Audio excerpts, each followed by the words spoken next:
Thank you for joining us for this evening's event. My name is Kim, and I'm one of the event hosts here at Powell's Books. Before we begin, I want to encourage you to check out our lineup of upcoming events at our website, powells.com. If you don't already do so, please follow us or consider following us on Twitter, Facebook, and Instagram. Tonight, we are so excited to welcome Richard Brown, Brian Benson, and Sienna Rose Kaske. Richard Brown is a Portland-based community activist and photographer.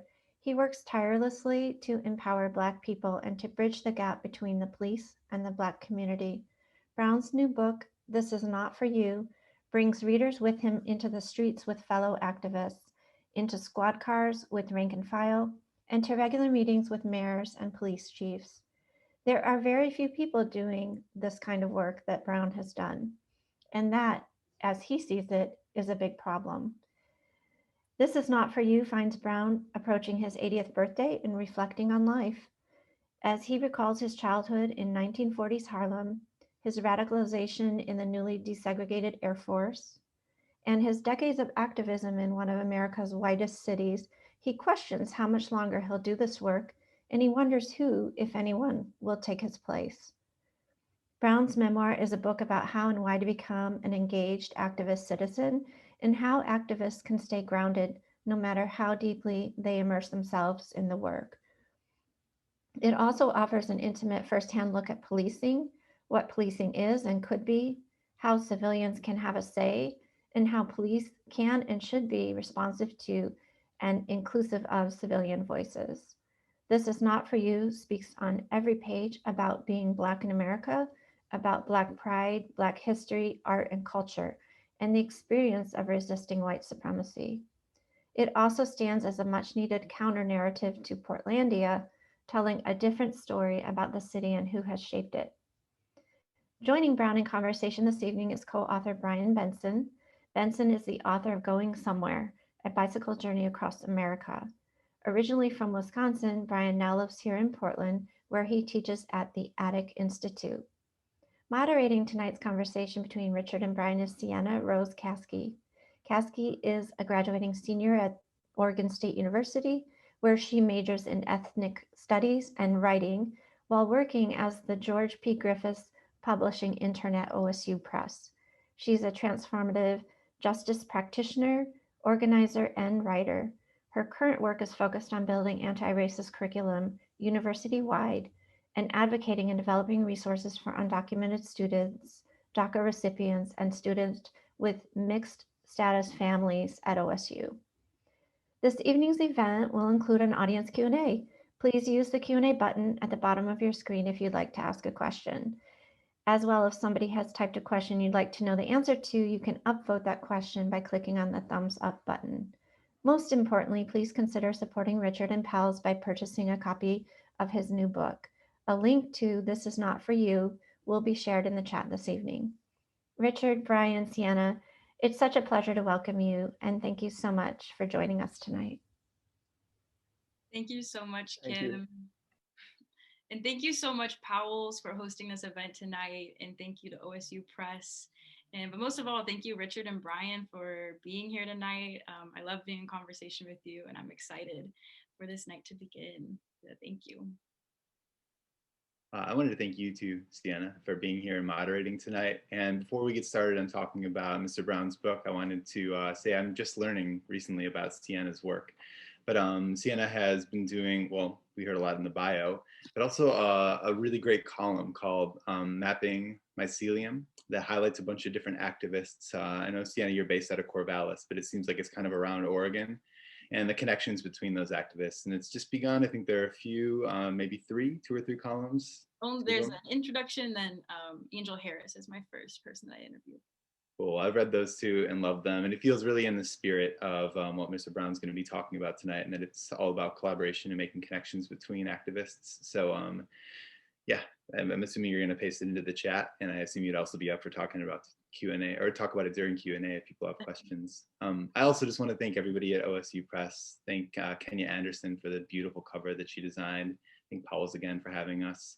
all these people that we cannot see, but we can see numbers who are here. Thank you so much for being here. And especially Mr. Brown, thank you so much for everything that you've done and for inviting us along on this journey. So thank you. Thank you, Brian. And just before we begin, if you want to put in the chat, where you're tuning in from and what you hope to learn tonight, we'd love to engage with you more before we start. But really why we're here is to honor This Is Not For You, which is a phenomenal book, and really get to know and talk with Mr. Brown. I'm really excited again to be in conversation with both of you, and let's kick it off, let's begin. So really, how did this book come to be? And why did you, Richard, choose to create this book? I'll talk about this a little more when I get to read from the book. I had planned to read something I thought was pretty jazzy for everybody to have a good time, but this is such a serious issue that I just got the audio book, and I was driving and I had it playing, and I was listening to a part of it, and just, I'll talk about crying. I was just on the verge. If somebody would have stuck me with a pin, water would have just poured out of my eyes. So I will talk about that more. But it had a lot to do with just, you hear a lot of complaints about information not getting passed on through generations. And Sienna, I really want to thank you for being a part of this, because my exposure to young people has been, they are serious about getting information. As you get older, you ask questions to verify what you think. So and it's about trying to help folks move through this life, with as much commitment to something and not go crazy. So that's the reason for the book. And the how is, again, I'll talk about that some more. Brian may want to add something.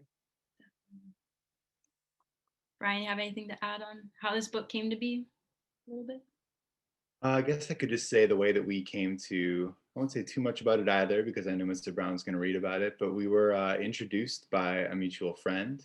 And at that point, all I knew was I'd heard a little bit about Mr. Brown's activism, had a very vague sense of it, and knew that he was looking to get a story down in some sense. Something to, I think the way that you put it was just something to precede you in conversations with police, because you didn't feel like they would give you the time of day. And so we sat down for lunch one day to just kind of talk about whatever that was going to be. And I thought that maybe I'd listen for a little bit and try to point him in the direction of some resources around town. And lunch was about 3 hours. And then we met again the next Friday, and every Friday after that. And I don't remember when, or I think pretty early we kind of committed to the idea of a book, but it didn't take shape for a long time. It was just a lot of conversations and a lot of getting to know each other. And then 4 years later, here we are. Definitely. And Brian, since you are the co-writer and co-author of this book, and this comes to my next question, what did you both have to overcome and to collaborate and write This Is Not For You? And what did you both learn from each other as this book came to fruition? I can certainly try to answer from my side of it. I'll be curious to hear what Mr. Brown has to say. I can say from the beginning, we didn't know what we were doing. Neither of us had co-written a book like this before. And we both, Mr. Brown has a lot of experience with everything that is written about here, and I have experience writing. But in terms of just collaborating on a narrative, that was very new, new terrain. And trying to figure out what a book looks like in any way is difficult. It's this amorphous blob where you're trying to give it some form, and to do that with two people and figure out what it's going to look like was a challenge to overcome right away. And then just the amount of material, as anybody who reads the book will see. I mean, that is a fraction of Mr. Brown's life. So figuring out what goes in there. We're very different people also, with very different life experiences, different opinions. And so once even in the conversations, figuring out the right questions to ask and how to have the conversations that are going to make sure that we get the right information. And then once I started with the writing, which I don't think we started actually getting words on the page until 6-7 months into the process. It was just talking for a long time and spending time together, seeing movies, going on trips down to the academy to see what Mr. Brown does every week. Once the writing began, just figuring out ways to keep myself out of it as much as possible. And there were all sorts of ways we found once we got into revision that I crept in there. I'm going to try hard to not swear tonight, but I am much more profane than Mr. Brown, who just doesn't swear. And I remember the first time we met up, he said that maybe I'd been watching a little bit too much Shaft because of all of like my voice that was getting in there. And in a less funny way, for me as a white person trying to do anti-racist work and work on myself, it's important to think about whiteness and privilege and white supremacy. But Mr. Brown brought up a really great point that in including more of that than maybe needed to be in there, I was centering whiteness in a book that was a Black story, and it was his story. And there are all sorts of ways too that just my privilege and my experience of moving through the world shaped the way that I wrote it. But we had a lot of back and forth, and we're able to feel like we really got it to be the book that Mr. Brown wants it to be. Mm-hmm. And in terms of rewards, really quick, I mean, the very first chapter of the book, Ronnie Herndon, a very good friend of Mr. Brown's and a legendary activist here in Portland, described him as being kind of like a geodesic dome, where if you keep moving around him, you'll just find more and more and more panels. And for learning, I mean, just our conversations with him, not even the secondary research, it was like reading 100 books, and about activism, certainly, and about photography, but also about, what really is a German cheesecake, and about all these photographers I'd never heard about before and now know so much about them. And then on a less tangible level, I just learned a lot about changing your mind and allowing yourself to change and be changed over time, how to take care of yourself while trying to do the work that Mr. Brown has done, why I should have retired last year, apparently. Mr. Brown retired at 37. And then I think above all, I've learned so much about perseverance and what it looks like to stick with something. I'd love to hear what Mr. Brown has to say about it. I came to the table knowing what all of the pothole, everything that Brian mentioned as a concern, I came to the table knowing those things could happen. And having dealt with it, knew how to avoid most of it, and we did it flawlessly, even when things were difficult. And again, the Shaft thing, I think, was the first time that we really had to think about it. And I remember trying to figure out how to bring it up. And, without we had, I don't think we ever had a harsh word between us, but I anticipated this was it, and we had lunch and we were talking, and I said, by the way, and I went into my speech about, how I felt about it. And I saw his face just, and I don't even think he was looking at me, but it wasn't the Brian that I had been meeting with every Friday for all that time. And I think, well, this is it, and I think shortly after that, the lunch was over.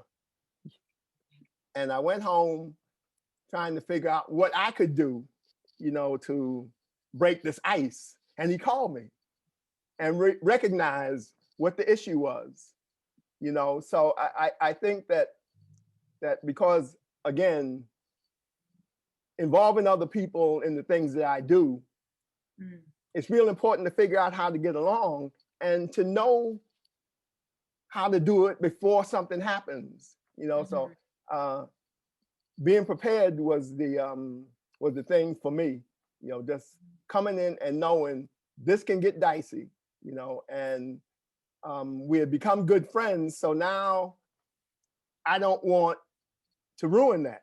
I don't want, me thinking he made me sound like Shaft. I didn't want to ruin that. But for me, it was funny, but I didn't want to laugh because it was a serious matter if we were to go on. So, and we, I think that was probably one of very few roadblocks we had. And I don't even consider it a roadblock. You know, in fact, when I picked up the phone, unlike most folks, I don't have caller ID. So when you call me, I got to answer the phone to find out who it is. And he had this greeting, how you doing? And, you know, you could tell the relaxation was there. And it made me just relax. And, you know, we went along, and I think he said he had already taken care of it when he called me. You know, so again, you know, for me, partnerships are and collaboration is important, but it has less to do with being successful and more to do with, I'm just being lazy. You know, I'm lazy, and, you know, I don't want to do everything by myself. I want somebody to share that stuff with me, you know, and that's what that was all about. Mm-hmm. And that's really what your book is all about. I mean, there's so many relationships in your book that you've built, and like your book is centered around your experience working and having conversation around policing. And you know, this topic is very broad and sensitive right now, especially as many different people have their own experiences and opinions about police. And so, like, Mr. Brown, like, how do you think that we as a community can call each other in and work together on dismantling policing harm, even if we have different organizing strategies, tactics, and opinions about policing? You know, the first thing we have to do is to find out where the common ground is. What is it we have in common? You know, when I met Brian, I had to figure out, what did we have in common? He had white skin and I got white hair. And we moved on. So it's as simple as that. It's as simple as that. It's as simple as finding some common ground. And it may just be that we all hate the police, or some people hate police more than others. We've got to respect each other. And, you know, part of partnerships is you can't come into my living room and change the way I got it set up. You know, and a lot of times you get people who feel that they have more experience doing this than other people, and that they naturally should be the voice that everybody bows down to. Well, you know, I think that may be part of the reason we stuck, because people's personalities jump ahead of the issue. And instead of solving problems, we push each other apart. And we end up solving nothing, you know. So, you know, partnerships are important in doing this work. And I think that that's the first thing we got to do. You know, that way, if we're friends, we remain friends. We can acknowledge that we can't work together. But I believe that, you know, if your intention is to be collaborative, you can make it happen. You can make it happen. You check your ego at the door, and you have to be willing to follow whoever invited you to the fight, or whoever you came to because they were leading the fight. You've got to let them stay in the lead. And a lot of times that's difficult. And especially around race issues, you know, because folks come in and because they are privileged, you know, they think they have the privilege to come in and upset your card. You know, so. Definitely. Thank you. Thank you for sharing that. I love hearing you talk and share your story. And what I really love about both of you collaborating on this is that you created a work that has really like pushed change in Portland and specifically. And I think This Is Not For You does that spectacular work of, you know, inviting people in, and but also sharing wisdom and knowledge. And like for both of you, how do you see your vessels for change? You know, Mr. Brown, your storytelling, Brian, your writing. Like, how do you think that those two vessels for change will help create a better world? Well, I have not ever met anyone I didn't like. They had to work at it, right? So they had to work at my not liking them. So I think that, again, it's all about those relationships.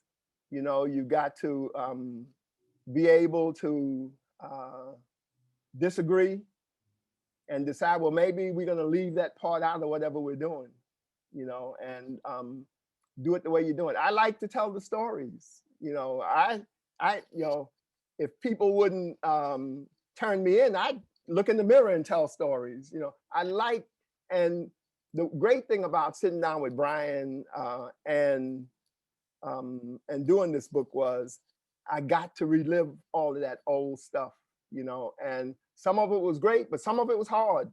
Some of it was hard. I found out a lot about myself that that I've been stuffing. There was stuff I'd been stuffing, you know. In the book, I talk about the relationship with my parents. Yeah. You know, and I don't know whether we talk about it much, but you know, in talking about my parents, I realized that, wow, I missed some opportunities. You know, I didn't grow up in a family where we talked about I love you and hugging and all that stuff. You know, we didn't do that. And as I got older and as they got older, you know, we started doing it. And I was, when they were both gone, is when the lights went off, you know, and I was doing some I won't call it what is that stuff where martial stuff, you know. Anyway, whatever it was, I had an interview with the guy that was leading the class, and we were sitting down talking, and I was telling them about how I was feeling. And again, I got real emotional again around this subject. I think it happened at the restaurant when we were talking. And I called my brother, because I only have a brother left. And I was talking to him about it, you know, and I was really down in the dumps. I can't remember a time when I was ever more taken aback. And it was about the fact that I hadn't got to tell my parents enough how much I loved them. And he's a year younger than I am. He said, Richie, don't worry about it. Mom and Dad had good eyes. They could see in the dark. You know, and it kind of lifted a weight off of me. You know, it was so good that he was able to tell me that. And I don't know where he got it from. But it was what I needed to hear. And it's the acknowledgement in the book now, you know. So, you know, for me, it's about telling the stories and, you know, letting people know that as rough as it is, it's also fun. You know, one of the things when we used to do our Hope and Hard Work, one of the things that we did was we celebrated victories, however small, you know, and we made sure that we had victories. We didn't try to change the world. We tried to change the spot that we were in. And when it happened, we had a potluck. You know, we hooped and hollered. And, you know, you gotta do that. This has gotta be more than just you wake up in the morning and as much as you hate to do it, I gotta get out there and beat somebody's butt. You know, you gotta have wins and you gotta celebrate them. That's real important. And that brings you together. And it gets you enthusiastic about doing the work because you know there's gonna be a point where there's a party going on. So. I can definitely agree to that. Brian, what about you? How do you think your writing will help create change? Might be kind of a similar answer from a different angle. And I don't actually think that this is going to be an original thought at all. I think that I come to reading and to writing because I want to feel a little bit less lonely in one way or another. You know, I want to be able to find myself or find something I didn't recognize about myself in a piece of writing, and then hopefully be able to create that experience for others. And I think particularly with this book, you know, there's so many different audiences, and I can speak as the potential audience of, you know, like a younger person who wants to be activist and doesn't have any idea what that looks like. I mean, I think when I was in my early 20s, I don't know, activist, I saw it in like giant block letters in the distance, and I thought maybe I needed like a cape and a special outfit, and there was a day that I was going to become one, right? And I think that in this book, we get to watch Mr. Brown just move through all these different parts of his life and move into activism and then back out of it, and then in through a different door and a different window. And it's not that, well, he'll talk a little bit about a checklist, I think, in a second in his reading, and it's not a checklist, but it gives you a sense of all these different ways that you can get involved in community work as a citizen, and it just broadens that story. And so I hope with this book in particular that, yeah, people can find themselves in his story. And there are just so many places to find themselves beyond activist work. I mean, he talks about fun, and he's had a lot of fun in his life and has done a lot of really just, well, yeah, I'm not going to even get into it, besides to say that, like, when you get to the rattlesnake catching in the book, you know, you've gotten to some of the really fun parts. There's so many fun parts of this book. I remember when I was reading it for the first time, I was like, oh, whoa, there's like Mr. Brown, your life. Like, it's fascinating. And before we get to my last question, there's a question in the Q&A that is intriguing me. So someone asked, the book's title is provocative and intriguing. What is it referring to? Why did you choose this title? When I was a youngster in high school, I went to art school, and we had, I think it was a history of art class. And the teacher, this was this was a long time ago, and Tea and Sympathy was playing on Broadway. And Tea and Sympathy had some themes around sexuality. So it was really a triple X film back then, you know. And we were talking about it in the class, and she brought in, there's a magazine, Playbills, I think.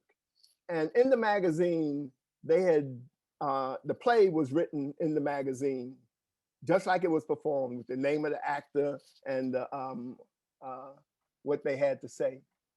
And we talked about it for most of the period. And when it was over, she said, you know, there's some books, I brought some books in that have the play on the table. And said, but that's not for you all. I was the first one to get one, right? So I thought, well, I can't get young folks to sit down long enough to listen to what I say. And the cops got all the answers, most of them got all the answers, so I can't get them to sit down and listen to what I have to say. So I said, well, if that's the title, they might just get mad enough to read it because they don't want me telling them what they can't do. You know, so that's where the title came from. I love that story. Thanks for sharing it. We're gonna go into my last question for both of you. Like, what do you think and hope that This Is Not For You can teach and bring others into activism work or activist thought? You know, I think that I partially answered that in my last response. But the work is so important. It's so important that anybody who has any notion of what they think can change it needs to have a chance at it. And this is what this whole book is about. You know, there's no crash course in it. There's no, there's not a whole lot of preparation other than knowing what you want to happen and trying to map out a way to get there. You know, for me, it's real simple. I think people make it difficult. You know, people think that there has to be, you know, mountains of people behind them. There doesn't have to be anybody behind you. You know, all it takes is one person that gets mad, and somebody may see it and say, man, what are you doing out here? It's cold. And they tell them what they're doing, and next thing you know, you got two people out there telling two more people, it's cold, but this got to be done. You know, and to figure out how to, if not make it fun, keep it healthy. Keep it healthy so your body doesn't break down. Yep. You know, so. What about you, Brian? What do you hope? I think that put it really well. I mean, I think I also spoke a little bit to it with just getting to see his journey and how he came into and out of and back into activism, just all the different I guess just kind of following, I mean, the way that Mr. Brown got involved in activism in Portland, which you'll see from the book, was just by taking a bunch of pictures and just being in and, you know, adjacent to a lot of movements, a lot of organizing and organizations, and eventually it feeling kind of inevitable almost. And I like that idea that you can follow your own interests and that you should. And I think that's a big thing that I hope people take from the book, and that Mr. Brown talks about all the time, is you have to take care of yourself, and you have to find things that you're going to enjoy about the work and ways that you can retreat from the work to be able to keep going.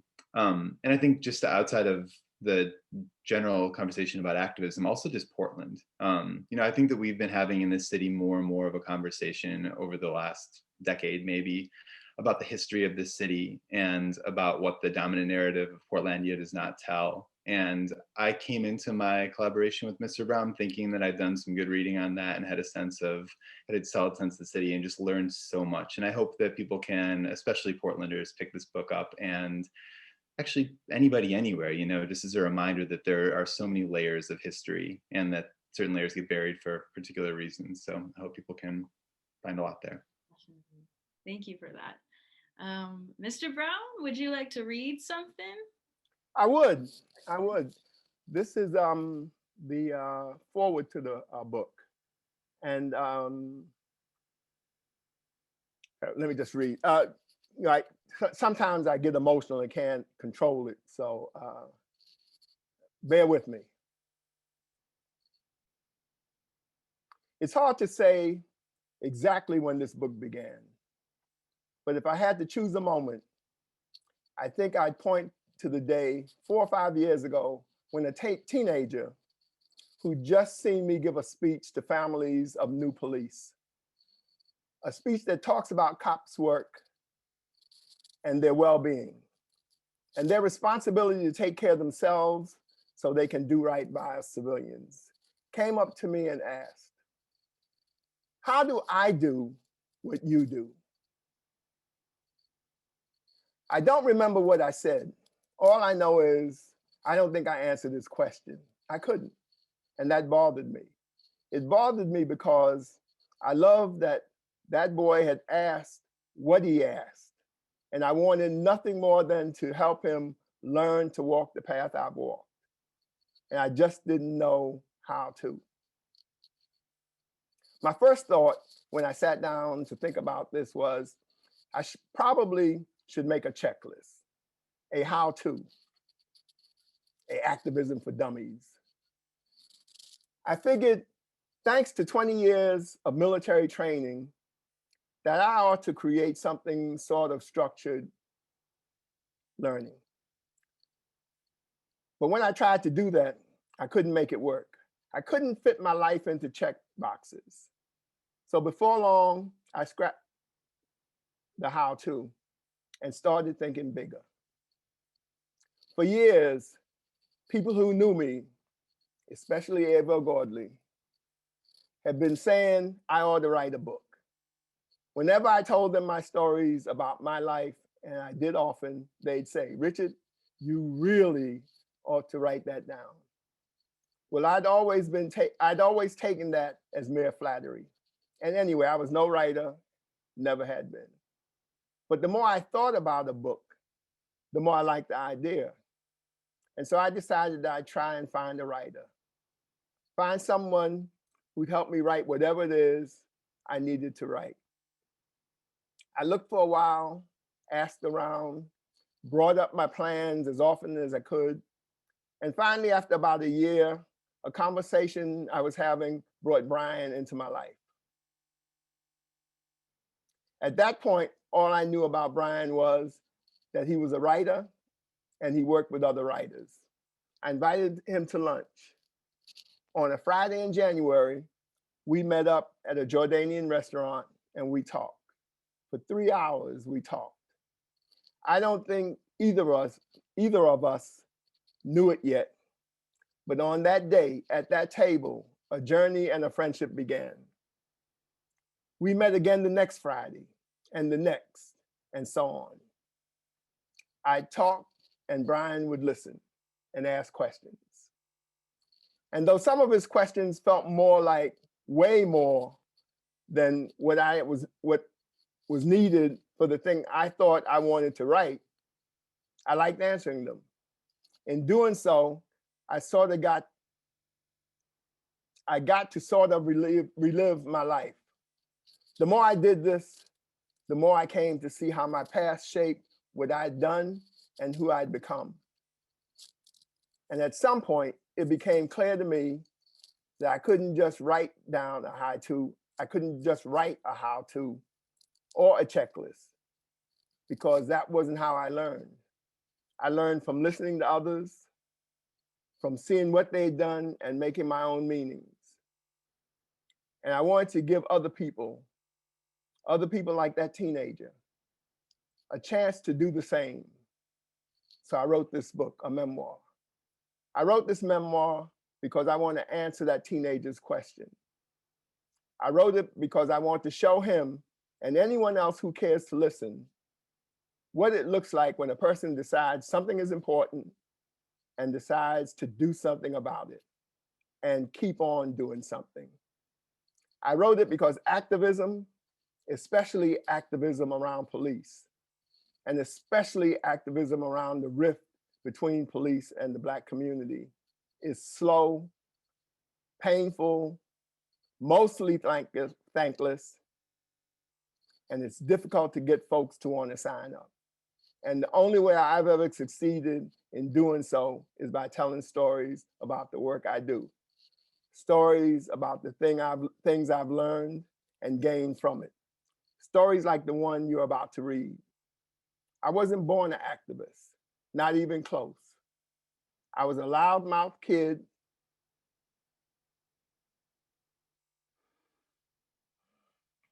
then a loudmouth adult. I never wanted to get too involved in anything besides my own life. I listened to the activists before me, the community around me, and in time, I even learned to listen to some police and they to me. We grew together, all of us who stuck with it, though way too few of us did. Nowadays, when I run into a community member or a cop and I tell them what I'm up to, they'll say, "You're still doing this?" And I'll say, if I don't, who will? And it's not a rhetorical question. As I write this, we're in the midst of a mass uprising against police brutality and in support of Black lives. Thousands are out in the street. Young Black leaders are getting long overdue attention. White folks are suddenly talking about race, police, and power. On the one hand, I'm so energized by all of this, but I'm wary too, because I've seen this before. I mean, maybe not exactly this, but I've seen so many mushroom clouds of popular energy bloom over the land. And I've seen every one of them dissipate slowly until the skies are so blue and clear, you'd never know something exploded. I don't know how the world will look when you finish this book. What I do know is someday, if not now, then soon, the streets will go quiet and the headlines will change. And most people will step away from the work and back into their day-to-day. And I really hope that you, reader, will not do that. I hope you won't step away.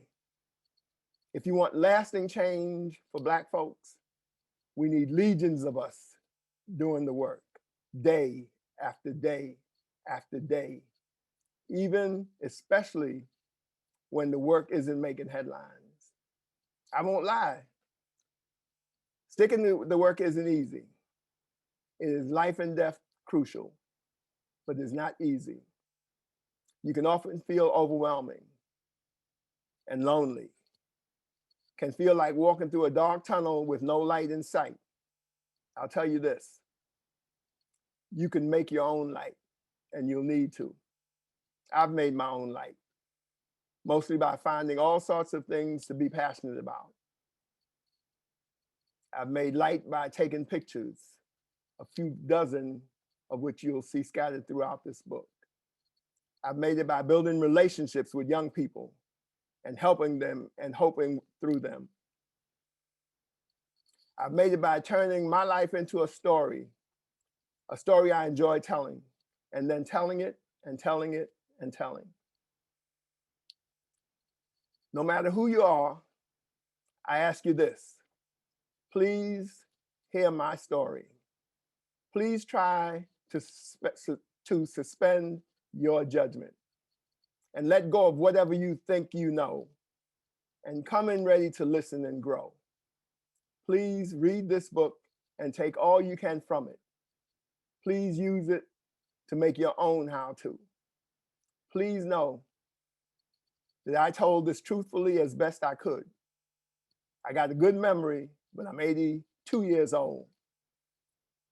And I'm told that's pretty old. So I bet I've forgotten things or misremembered them. I've compressed time in a few places and renamed some characters and omitted others entirely for the sake of brevity and clarity, but I haven't lied. I've tried hard to tell my story right. And to anyone who disagrees with my recollections or opinions, anyone who thinks this ought to be told differently or lived differently, I implore you to tell it better, live it better. When it comes to stories like this one, we always need more. Thank you.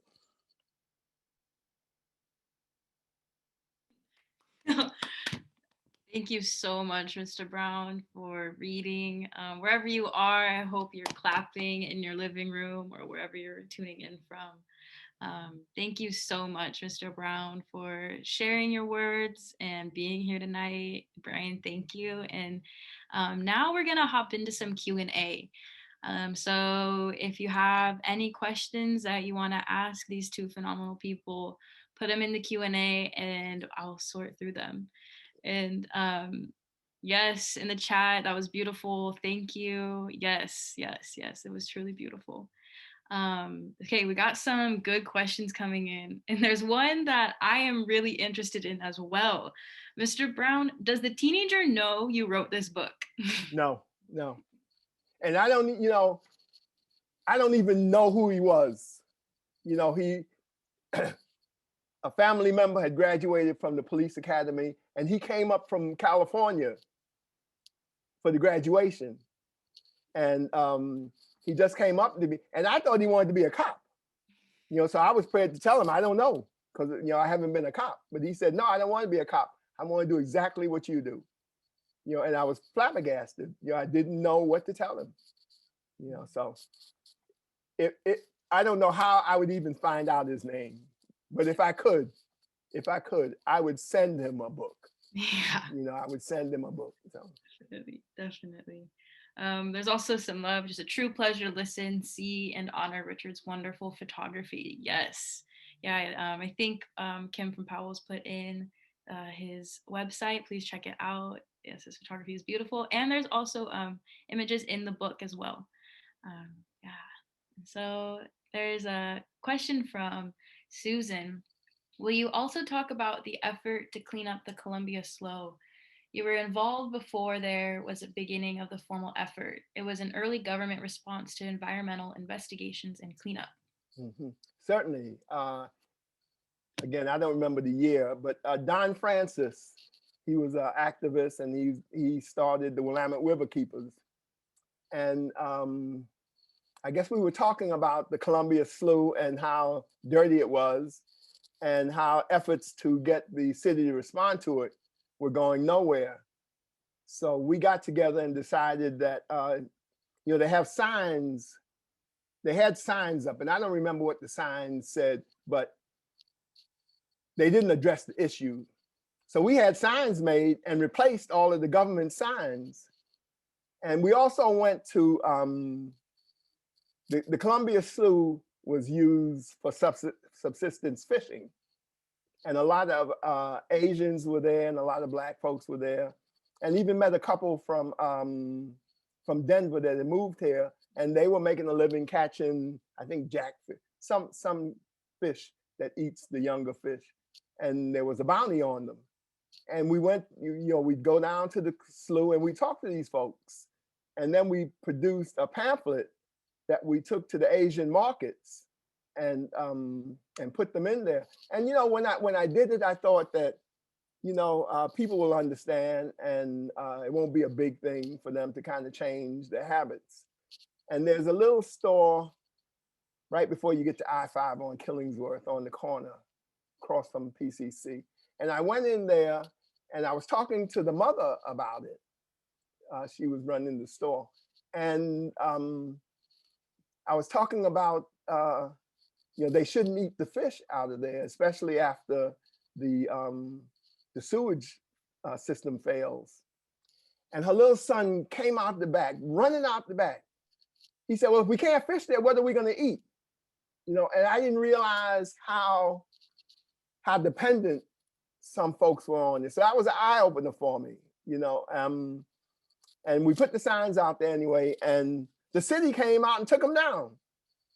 So Don and I went down to City Hall, and I guess Don had made the arrangements to see Mike Lindbergh, and he asked me to come down there with him. Well, his office was prepared for Don to be down there, and we had the impression that Mike Lindbergh wasn't going to show up, right? So as soon as they saw me, and I was associated with the Black United Front then, so as soon as they saw me, they ran up and got Mike Lindbergh. He came down, and we had the discussion. And the reason that they took our signs down was they had some standards that the signs had to have. I think ours were wood. So they took ours down and they replaced it with metal signs, exactly like the ones we made. So it was fun. It was a lot. I enjoyed doing that work because those are issues Black folks have, but they're probably for some folks not as pressing as other issues. So the outpouring and the concern about it is not as prevalent.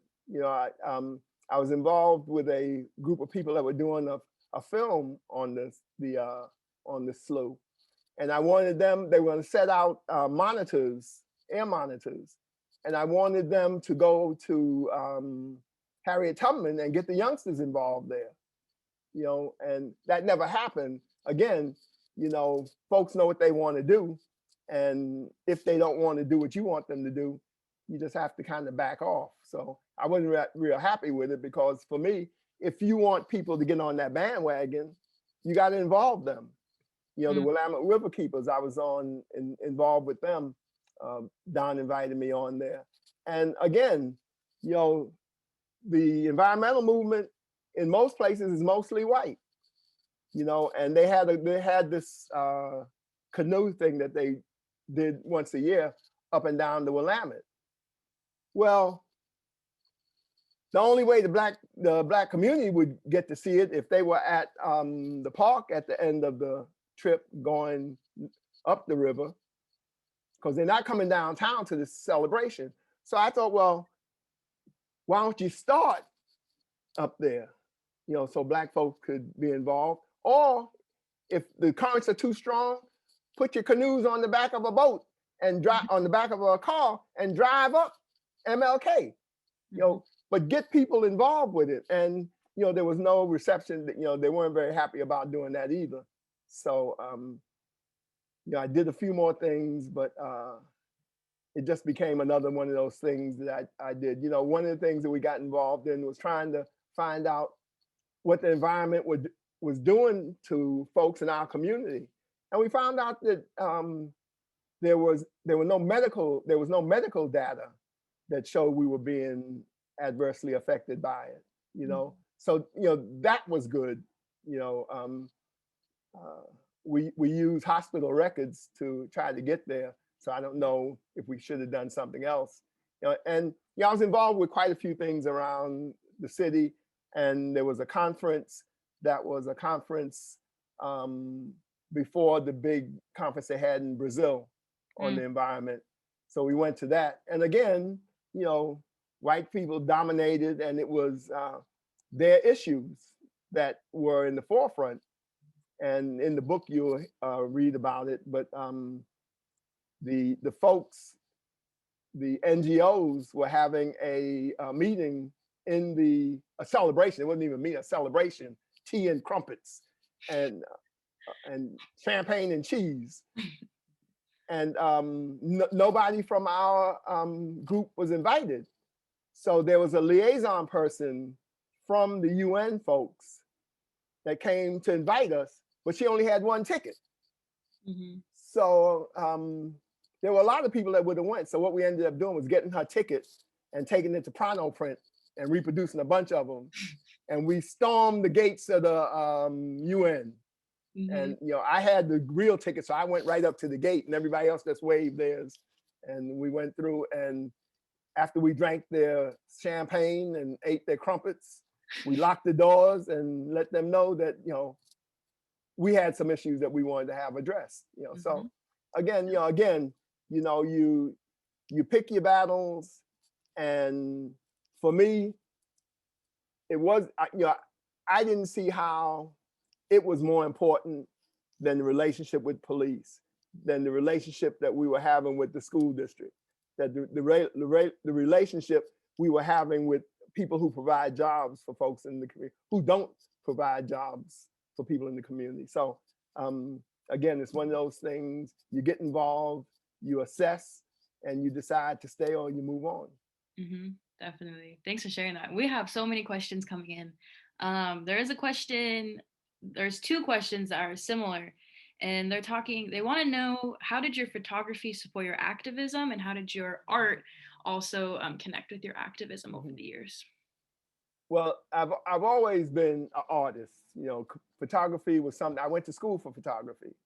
And when I went in the service, I learned what I could in the service about photography. I bought equipment. And when I came here, I got a job at the Portland Observer. And that got me into all of these circles all over the city, and I took pictures of everything that was going on. The Portland Observer really covered a lot of the issues that were going on in the community. So we used the photography, and unknowingly, you meet people. You go to this part of town and you meet people there. You go to another part of town, you meet people there. And before you know it, you've got this hard drive full of names and people, and you decide that I'm gonna do a little more here than take pictures. And you gradually, it's like drinking bath water. When you first take a bath and the water gets in your mouth, you spit out how disgusting that is, right? And the next time you get a little in your mouth, and you may not be as mad, but you spit it out. But you're hooked when you dip some out and put it in the refrigerator so it's cold when you want some, So, and that's the way my getting into activism was. It was gradual, and I remember the first opportunity I had, Ronnie came to visit me, Ronnie Herndon, and we sat down and had this corner. I had just retired, and I wasn't ready to do nothing but act retired, And I told him that, and to his credit, he just, well, thank you, and moved on. And before you knew it, I was involved. I think the first thing that I was actively involved in was the school, the closing down the school district, or closing the schools for lack of movement from the school district on the issue. Definitely. Thank you for that. I think we're gonna have time for. Let me say something about the photography. Yes. One of the things I think generally you see about Black folks in photography, you never see anything positive unless they're a basketball player or football player. They got their own section. And in the bulk of the paper, where people who are not interested in sports are, you hear about Black folks doing crazy stuff, unflattering stuff about Black people. And I thought, well, there are a lot of people here who are not doing crazy stuff and don't get their picture in the paper. And I thought, well, I'm going to take pictures of all these good people so that folks can see them. So over the years, I've had a number of exhibits that represent the different segments of our community. Definitely. Thank you. We may have time for one or two. We'll see. There's so many good questions, and I apologize for not getting to all of them, but there is one that I personally love from Yvette. Mr. Brown, how do you keep going? How do you not get tired of this Sisyphean task? I don't know if I said that right. The fight is the same so many years later. I am an activist, nowhere near your age, and I am tired. You inspire me, and I cannot wait to order your book. So how do you keep going, Mr. Brown? Photography is a big thing for me. I collect stamps, I collect watches, I collect African art. I have so many things that I like to do that I don't wait till I'm beat up. When I feel the beating coming, I back up and I immerse myself in some of these things that I like to do. And, it doesn't take long, and I find that, I like to build model cars. So I talked the Boys and Girls Club, Blazer Boys and Girls Club, into allowing me to come in there with a couple other adults and help the kids build model cars. And we may have done that for 5 years. And I was able to do that and do the activism. But I had that break, every Monday. I knew that I was going to be dealing with these youngsters. And that was important to me. So there was not as much emphasis on the activism, but sometimes you just stop. A couple of years ago, I went to Africa. I just stopped. I go home when things get to be too heavy. So you got to have those things that allow you to just stop doing things and not feel bad about it. So you got to be passionate about it. It just can't be, oh, I'm just not getting up this morning. So, and again, taking care of yourself, and that's a sign. When you start feeling bad, when stuff starts hurting that didn't hurt before, you go to the doctor, and the doctor may say, sit your butt down. Yep. Sometimes you just got to do that. So that's the way I do it. And I tell young people that I interact with, find some hobbies. Playing basketball is not a hobby. Playing basketball is wishing you can make you $1 million. Find something that you can do by yourself. When I was young, I wanted to play basketball. I'm the shortest person in the block. And, we used to go in the schoolyard and, depending on when you get there, that's when you get to play. So you get to pick a team from all the people who've lost. And I realized that every time it got to me, everybody was ready to go home. So I had to find something else to do. So I learned to shoot pool. I learned to play handball. I learned to do a lot of other things to make me feel good about who I was. Thank you for that. And so there's 1 minute to 7, but there's some people that just keep asking a lot of questions. And there's even someone who says that we will stay all night listening to you. What do you think about that, Mr. Brown? You want to answer some more questions? Yeah, sure. For me, this is important. Especially if the questions are coming from young people, because they're the ones that are going to be impacted by what they see activists doing. So I wanted to give them some ideas about how I've done it for 82 years. Definitely. Okay.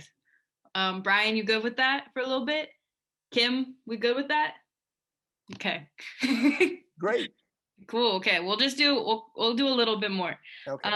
So there's one question that a lot of people have been wanting an answer to is, do you believe that the system of policing is redeemable in any way, despite its slave catching origins and lack of commitment by police to stop the killing and lack of accountability of those who have killed?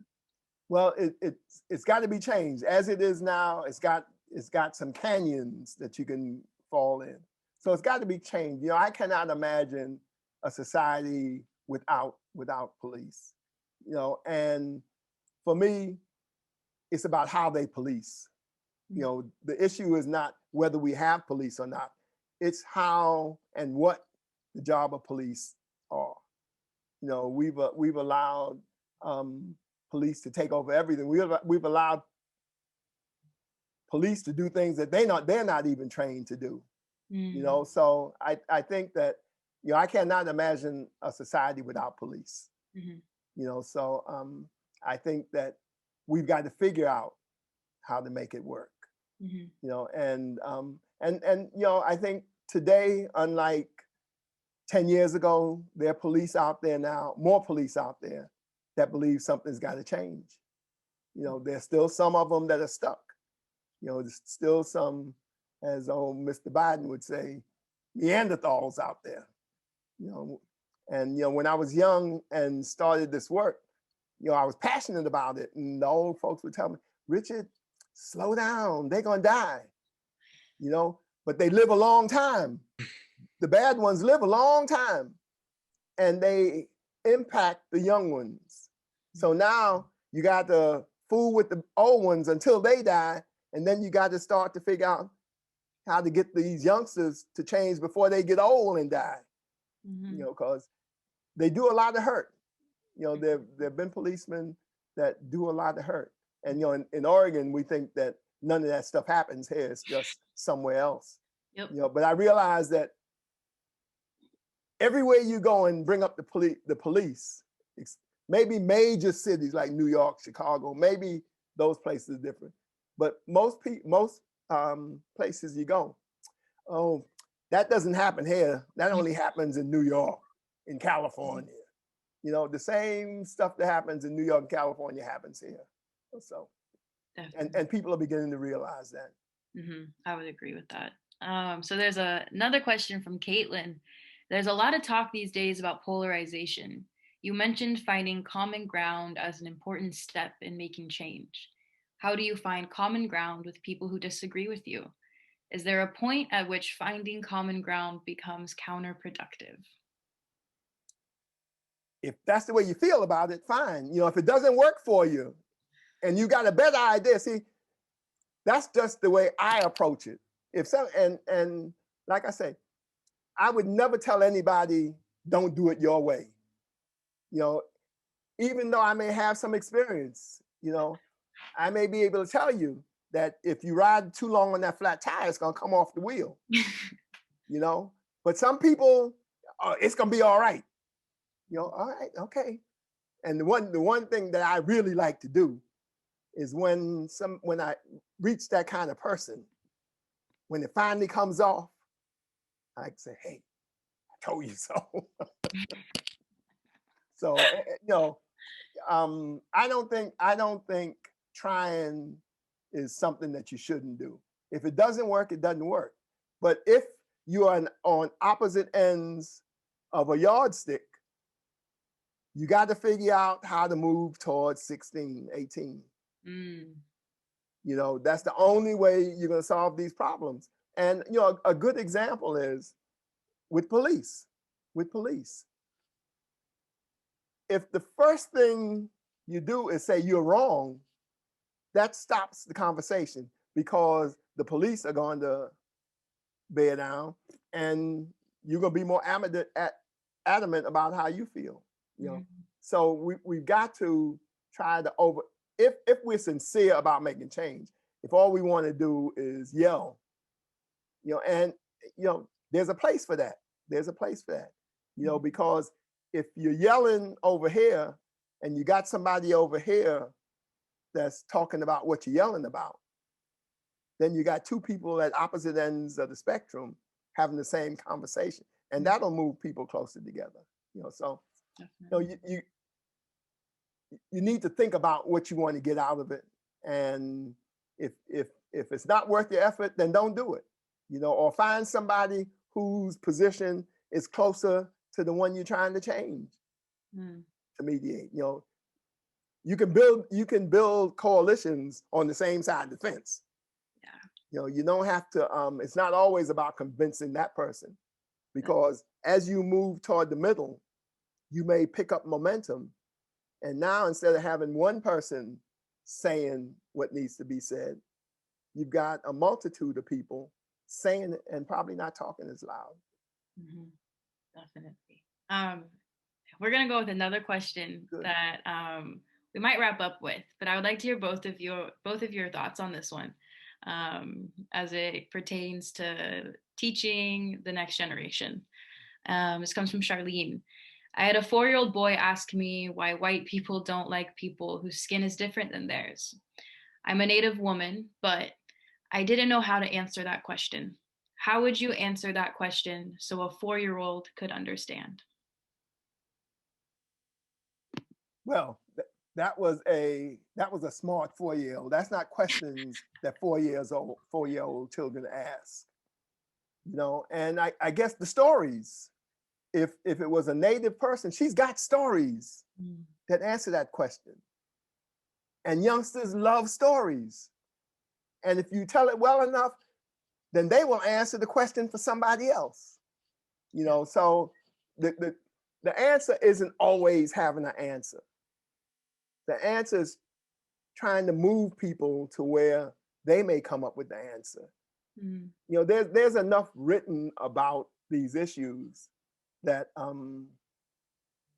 that people should be able, and there's, you know, like in the past 15 years, there's been a lot of literature for youngsters about this stuff. So you get this stuff for youngsters, and you make sure that they feel good about who they are. You know, I remember when we had the Black Educational Center here, we used the same textbooks that everybody else used for the children, but we painted the people's face.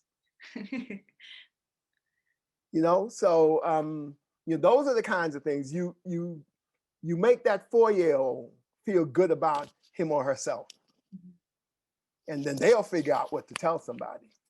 You know, so and you know, it's sad when that's a question a 4-year-old is asking. You know, that's sad. Definitely. What about you, Brian?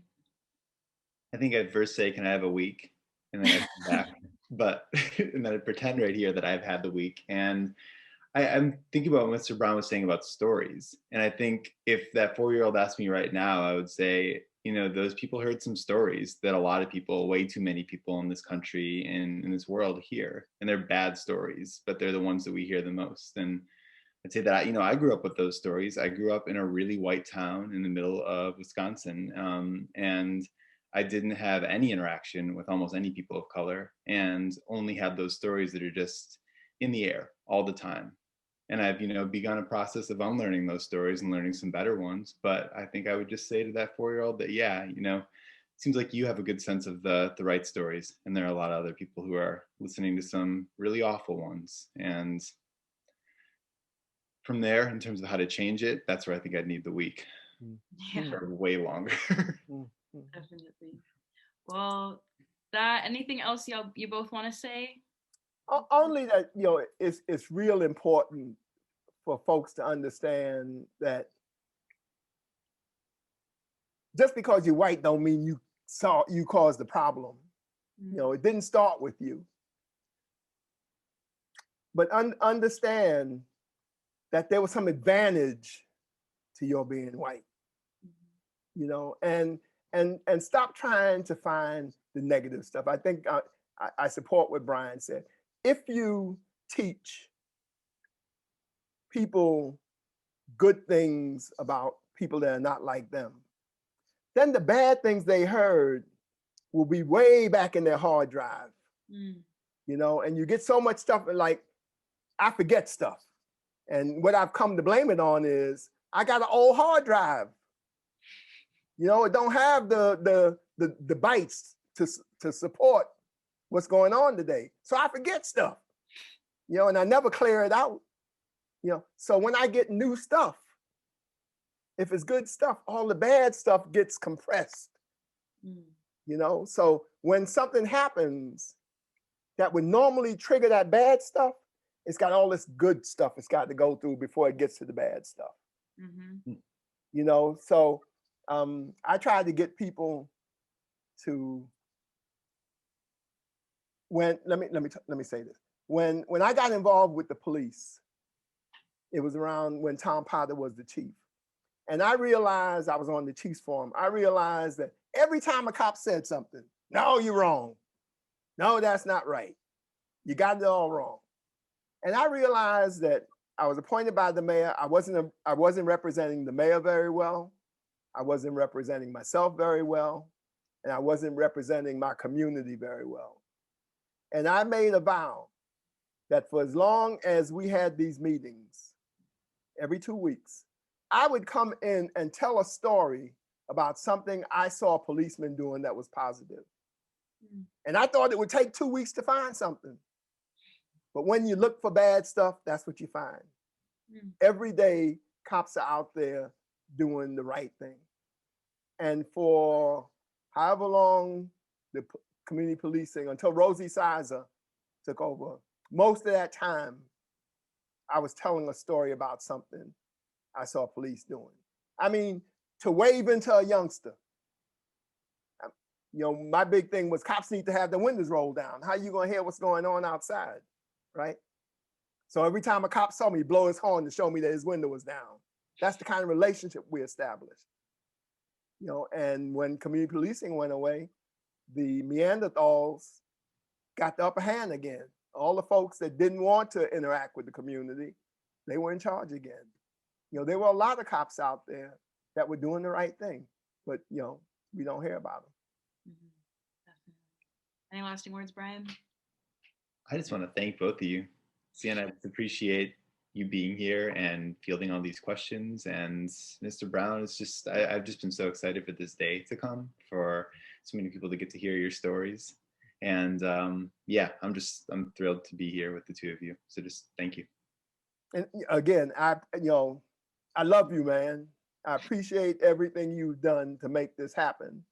And Sienna, you know, it excites me when young folk can sit down among older, mature folks and get information. And you don't know what you don't know, and you don't know how what you've heard is going to impact you. You know, it may not mean anything today, but in 10 years, oh, that's what Mr. Brown was talking about. You know, when Brian was writing the book, he went back to my neighbor. This is how thorough he was. He went back to the neighborhood I grew up in, right? To see what it was like 80 years later. Then he got to see, oh, that's what he was talking about. You know, so anyway, I could go all night. See, I don't have no problem, so. Oh. Thank you so much for having me. And I really believe in intergenerational movements. And so getting to talk with you, Mr. Brown and Brian, like, it's a joy and it's an honor. Thank you for having me. Good. And see, you've got your little crew that are following you. See, and you got all this information to pass on to them. That's the way it happens. You get information, you pass it on to somebody. Nobody's gonna come to you and say, Sienna, how do I do this? Right? They ain't gonna say that. They're gonna watch you and see what you do. So thank you all. Thank you so much for joining us for tonight's event, everyone out there in the audience. And thank you, Mr. Brown, Brian, and Sienna. Please consider purchasing a copy of This Is Not For You by visiting us at pals.com. And while you're there, be sure to check out our lineup of upcoming events. We really look forward to seeing you again soon at another digital author event. Mr. Brown, Brian, Sienna, thank you so much. We're very, very grateful. Everybody have a wonderful night.